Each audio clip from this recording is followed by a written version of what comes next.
Hamas ने रफा में अपनी पूरी ताकत झोंक दी है और यही वजह है कि हमास के लड़ाके इजरायली सेना के खिलाफ इतने बड़े बड़े हमले कर पा रहे हैं।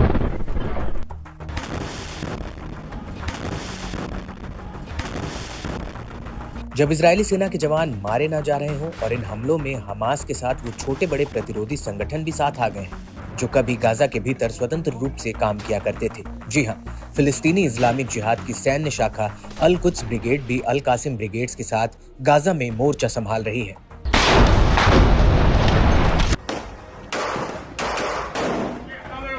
अब इसी कड़ी में उत्तरी गाजा में अल कुद्स के लड़ाकों ने आईडीएफ पर एक बहुत बड़ा हमला किया है। अल कुद्स ने इसका एक वीडियो भी जारी किया है जिसमें इजरायल के कुछ सैनिक दूर अपने सैन्य वाहनों के साथ मुस्तैद नजर आ रहा है। इसी दौरान अल कुद्स ब्रिगेड्स का लड़ाका इनके ऊपर घात लगाता है और फिर अचानक से सैनिकों और उनके वाहनों के ऊपर एक के बाद एक बड़े बड़े रॉकेट फायर कर दिए जाते हैं।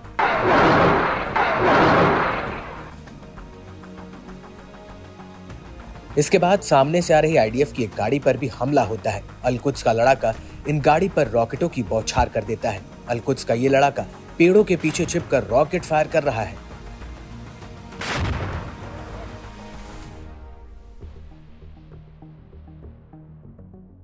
इसके बाद अल कुद्स ब्रिगेड्स इजरायली सेना के एक हेलीकॉप्टर को निशाना बनाती हुई दिख रही है।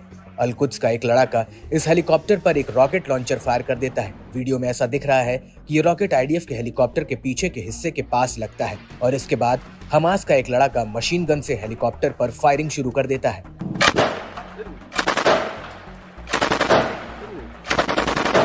इसके बाद हमास के कुछ लड़ाके हरियाली के बीच बैठकर रॉकेट फायर करते हुए दिख रहे हैं।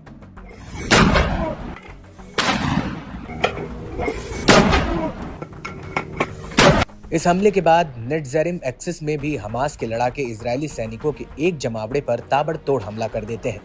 हमास एक ड्रोन के जरिए जमीन पर बैठे इजरायली सैनिकों पर मोर्टार बरसाने का एक वीडियो जारी किया है। इन हमलों के बीच इजरायल को एक बहुत बड़ा झटका भी लगा है। दरअसल गाजा की लड़ाई में इजरायली सेना के जवान अडर गैब्रियल और योनाटन एलियस मारे गए हैं। आपको बता दें कि गैब्रियल की उम्र 24 साल थी जबकि एलियस की उम्र 20 साल थी। वहीं उत्तरी गाजा में आईडीएफ का जवान सार्जेंट येदिद्या अजूगी की भी मौत हो गई है। अभी तक गाजा पर जमीनी हमले में इजरायली सेना के 294 जवान मारे जा चुके हैं।